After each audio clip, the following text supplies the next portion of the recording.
Hello, welcome to our weekly group meeting for the container security group at GitLab. Alexander, looks like you've got the first two items. These have been waiting a long time, by the way, these two demo items. So I'm glad we actually get to let you demo Yeah, actually, these are probably up on staging, so I'm gonna share my screen. And of course, my computer wants me to take a break. Okay, cool. Yeah, so they're here. Couple of things, a couple of first, the changes to the alert table. We now have the incident column, which allows you to see if an incident's been created. It adds the links to there. And we don't have any examples here. Let me just create one quick. If incident is closed, it will also, oh, that opened up the incidents tabs. That is a bug. It should have opened up the issues sidebar up here. I'll look into that after this. Good thing we're demoing this so I can see, but then that instance should show up here as closed. There it is. So that's great. Another excellent addition is the assignees columns. Now you can see if someone's been assigned to these alerts. This is going to pair very well with the work I'm doing right now, which is right now you can click on the alert name and it'll take you to the details page, but pretty soon you'll be able to just click anywhere on the row and it'll open up a sidebar and you'll be able to assign a user from there. That's coming. And then I had one more. Creating a rule is automatically added to the policy. Oh, right. Yeah. That one is when you click new policy here, you automatically get a rule here. Before it was just new rule. And that is all. Thank you. Awesome, thanks, Alexander. Yeah, those improvements are great. By the way, I know we haven't really announced any of these iterative improvements in our release posts. I'm planning to bucket those together and do a big, release post announcement once we close all of those out. So don't know if it'll be this one or next one, or maybe we'll wait till the Kanban one. At some point, though, we will put that all in the release post and kind of, just announce everything that we've done there all together, so our customers see that in the release post. Sounds good. Awesome. The next item, I just wanted to talk through this as part of our process. We like to get early engineering feedback. This isn't really ready for full formal planning breakdown, especially since Annabelle's been out for the last few weeks, and she's out this week as well, actually. But I did want to share just the latest designs that we've got going here as far as showing vulnerabilities that come up when we do scans in production. And actually Zoom is not cooperating with me this morning. So you'll just have to follow along asynchronously with the links in the agenda. But in summary, we're planning to split things out in a tabbed approach on the vulnerability list. So we have things that came from the project and then things that were found in production. Thanks for sharing. And we're still figuring out some of the details here, like what to name each of these tabs. But the bottom line is that we want to have those split out. And that's because we're dealing with for the most part, two different personas. And we talked about this a little bit in our strategy meeting. But the AppSec team mostly deals with vulnerabilities that are pre-production, and the SecOps team mostly deals with vulnerabilities in production. And so it makes a lot of sense to just have those separated, also from an organizational standpoint, so you can find them easily and where is this vulnerability that I'm looking at? Is it something that is already in a production environment, or is it something that still hasn't gone out the door yet? It still is in development. So we're still working through these designs, but that's the initial thinking. One of the challenges that we have with container scans is very similar to DAST. You could run a container scan against any Kubernetes cluster anywhere, and it could actually have no association at all with this GitLab project. maybe the customer is using our CI and CD and it all is going into that cluster, but it also could just be that they're scanning any arbitrary Kubernetes cluster at all. So we've had a lot of discussion and debate around how to handle that scenario, because these vulnerabilities may have nothing to do with the project whatsoever. But we've decided that since the user is setting up the policy to scan to production clusters in the context of this project, it makes sense still to show those vulnerabilities in the project where they set it up.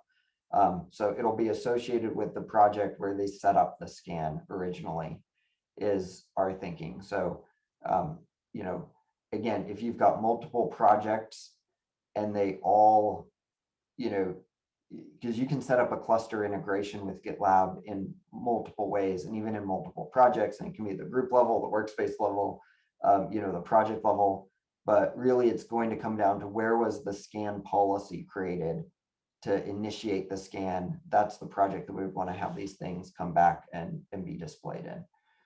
So at least we think that will work for a first iteration. We're not fully 100% confident that that's the right long-term solution, but that will at least get us started. And when we do have group level and workspace level policies in the future, it might be a little bit easier for customers who have Kubernetes clusters that are not associated with any GitLab project.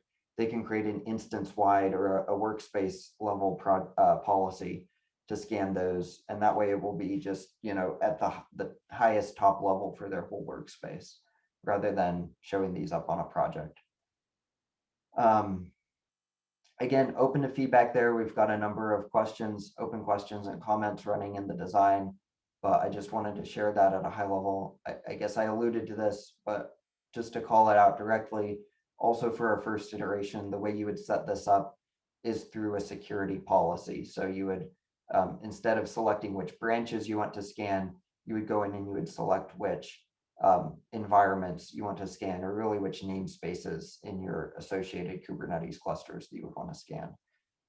So again, those details are also still being worked out, but for the first iteration, our plan is that you can only set that up through a security policy. Cool. Just one idea, maybe we could also extend the security policy to not only take the namespace, but also the resource name and we could support wildcards. So then we can actually have only vulnerabilities that are related to given projects, because someone can say, oh, I would like to only have those that are from deployment that starts with the nginx something. And then we can only have those vulnerabilities that are related really to things that are in the project, not like the whole bunch of vulnerabilities found in the cluster in given namespace. Yeah, that's a great idea, especially since we are starting at the project level. I can see where that would be useful if you have multiple projects deploying into the same cluster and you want to separate out those vulnerabilities by project. That's a great idea.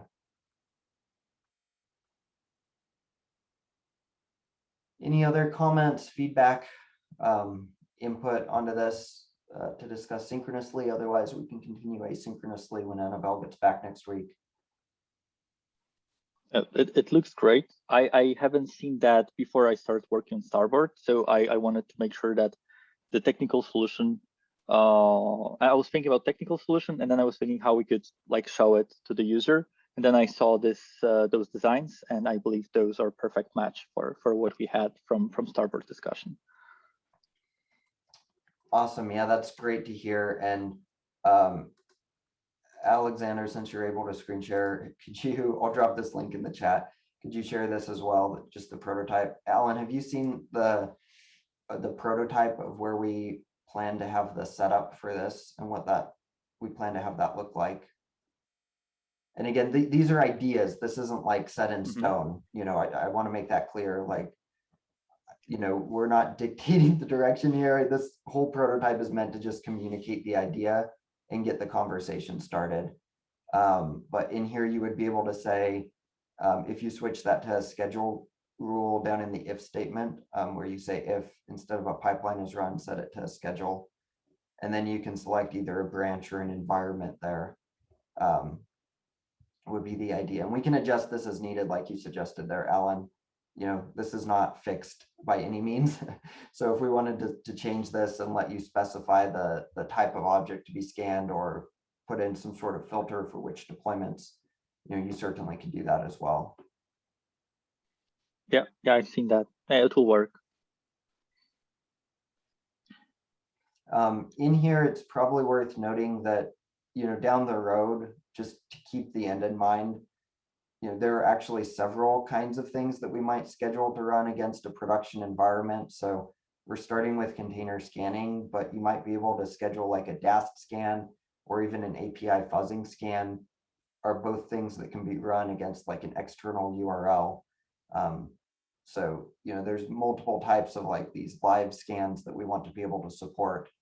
And the way the rules chain together, we would probably just note in the actions, like if they require a SAST scan to run, we would probably say, we just notate there that the SAST scan can only run as part of a pipeline, or like against your code, it can't run against a production environment. So we'll have to add some of that nuance in down the road, because some scans can be run against a production environment and some can't. So kind of like that one you're on there, Alexander, we just added a note there that says, this particular rule only applies if a pipeline triggered the scan. We might add some notes, have to add some notes around a few of those actions, like, the SAST scan can't run against a production environment, for example. Great, well, that's all I had to share as far as these designs. Again, I know Annabelle's been out for the last little while, but I wanted just to keep the conversation going so that we don't end up blocked there. And Alan, I think you've got the next one of a recap on your research. Yeah, thank you. Maybe I'll also share my screen. I'll tell you a little bit what I was doing for the last, okay, here it is. Okay, so we have this epic where we want to do scans against running containers, and it's all written here what we need to do and so on. So I don't want to go through that. The long story short, it's like I have a cluster that is running on production. It's not really connected with like images stored in GitLab. So I want to test what I have in the cluster, if it has vulnerabilities or not. That's why we're thinking about Starboard and how we could integrate that. And I wrote like that's a huge amount of text to process and read. But I was doing some investigation how we could use Starboard for that. And with Starboard, we have two options actually. We have comment, where you have a CLI tool that you just provide the credentials to a cluster, and then it runs the scan, and then you get the report. Or you have the operator mode, when you have something installed in your cluster. It's either with Helm or manually, or with any other like tool that you choose to automate installation in the cluster. And then automatically it will watch for any changes that are happening to deployment or to daemon set in your cluster, and then it will perform this container scanning on those images. So, and then we have ready like those reports with vulnerabilities already, and we can download them, and we can like parse them, convert them to the format that we support in GitLab, and then we can have them as a part of the security dashboard. So what I was trying to do is which mode we would like to support. We can support both. For us, the better option would be to go with the operator mode, as it is something that we want to like let customers install something in their cluster. We can help them in the documentation, but in the end, we only want to be able to fetch those vulnerability reports from the cluster instead of like performing the scan and so on, because there's lots of work on our side. And that's something that we can delegate to cluster and let the cluster automate that, and we will only fetch the results. So actually, I was preparing like few projects to show that. So here, this is like a very basic live container scanning analyzer. So what I have here is actually in Ruby, I wrote the converter that takes the report from the cluster, and then it converts it to the GitLab format. And then I have like really simple like bash application that is doing that. So if I'm fetching all vulnerabilities, I'm connecting to the cluster, getting vulnerabilities. It's very simple. Can I do that here? So I'll just enlarge that. So I can go like, so I can get vulnerabilities. It will get me all the reports from Kubernetes. So you see, I have something like that. I have deployment. I have replica sets, so I can do get vulns.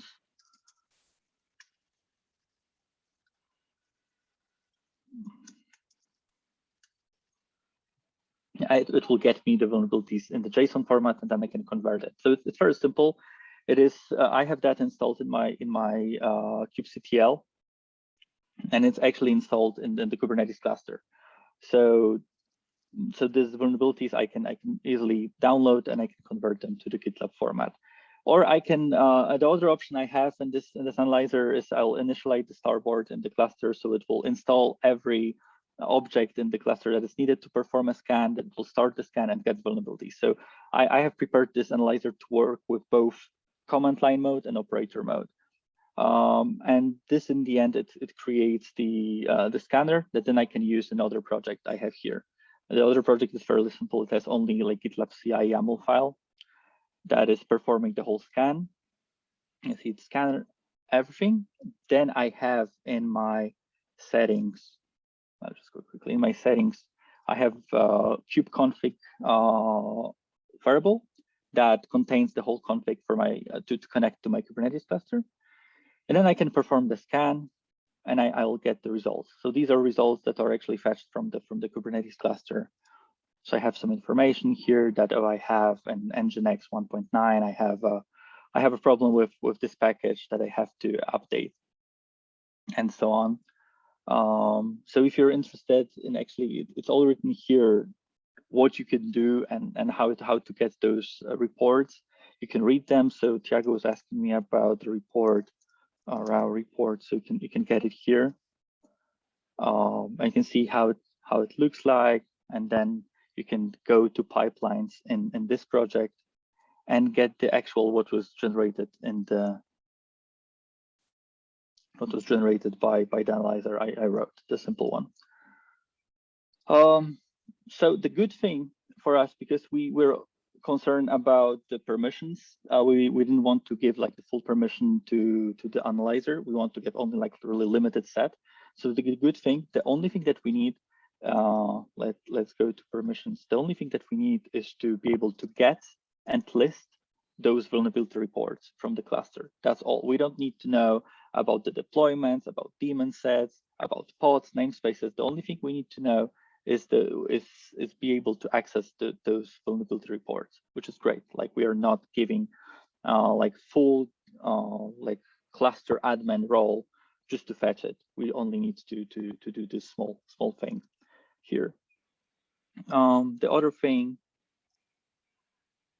okay, if you would like to read about components that are needed to do the full integration, I wrote it here as well, also with iteration plan.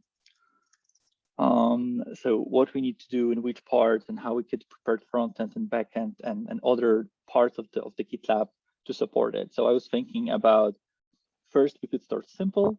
So allow users to provide the kubeconfig, and then we can get the results from the Kubernetes cluster and get them into security dashboard. Then the next step would be to add, like extend our policy to support running it. Because with this option, the how you run it, you actually include the template with running container scanning job. Here, you're able to schedule that, and the last step would be to use the Kubernetes agent. The good thing about like integrating with Kubernetes agent is actually we did something very similar with Cilium. So basically, we need to do actually like almost copy paste, just change the name of the resources, and then we have the integration. So it's not something that will take a lot of time. It's fairly simple to integrate. It'll just need to do some testing and extend the internal APIs to support creating vulnerabilities in the system. Is that everything? Yeah, I believe it is. So what about installing Starboard into the cluster? That's kind of a big question, open-ended question. I don't think we fully resolved, or if we did, I missed it in the thread, but it would be nice if we could, because GitLab as a whole is moving away from GitLab managed apps. And right now you have to give GitLab cluster admin rights if you're using GitLab managed apps version 2. So, the whole permissions thing doesn't really go away as long as we're still using GitLab managed apps version 2. No matter how hard we try to minimize our permission set, it doesn't get any better until we move away from that. Yeah, that is true. So I was thinking, especially for the initial phases, like we could just provide the installation steps so they can just have the some one-line comment in Bash that they can just copy paste into their kubectl, and then it will install everything in their cluster. In fact, actually, this is how the starboard they're proposed, how it should be installed. So manually with kubectl, they provide instructions for it in the documentation. The other option is to do it with Helm. So as you said, we can either use the GitLab managed apps v2, but we are still giving the cluster admin role, which is not good. But it has to be installed. So someone has to have this role to install the starboard operator. We are not able to escape from that, because this is how it works. It has to look for changes in the cluster, and then based on those changes, it can start the scans. So it's either we are going to propose to install it manually with some instructions in the documentation, or we'll extend the GitLab managed apps and do it automatically for customers. These are two options. And then we can use the integration of Kubernetes agent to read those information from the cluster without using this cluster admin role, as we are doing with Cilium. Got it. So yeah, I would definitely prefer for us to just provide a one-line installation command. In fact, we want to move that way for our other integrations like Cilium and Falco and AppArmor. So we actually have an open issue to switch over to something like that, where we're not relying on GitLab managed apps version 2 and instead providing just a one-liner. So let's not spend the engineering cycles to add support through GitLab managed apps version 2. It'd be better to just provide the one-line installation command from the beginning. Yeah, that's great.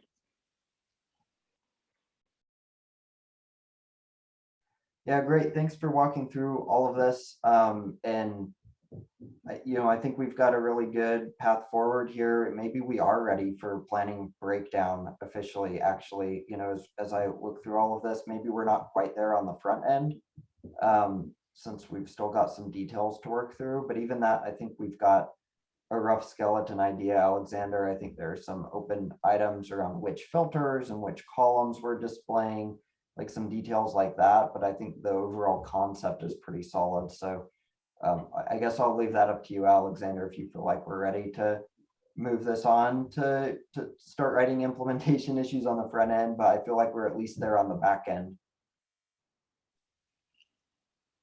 Cool. I'll take a little bit of I've taken a little bit of a look already, but I'll just double check and get back. What are your thoughts, Alan? Are you comfortable moving this to the refinement stage and starting to estimate weights and build out an implementation plan? Yeah. The only thing we need to do is decide if we want to go with this Kubernetes agent path, or we'll start simple with smaller, like those. I proposed the integration, iteration plan here.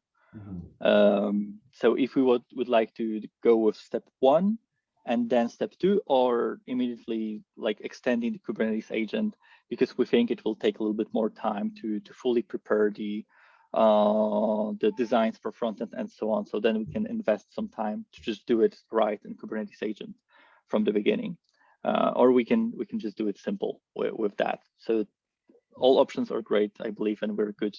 From my point of view, every requirement is understandable, so we're good to go to refinement. We just need to know which path we would like to choose, the simple one or a little bit advanced, but provides the good complete experience for the user. Yeah, so normally at GitLab, we try to do things as iterative as possible.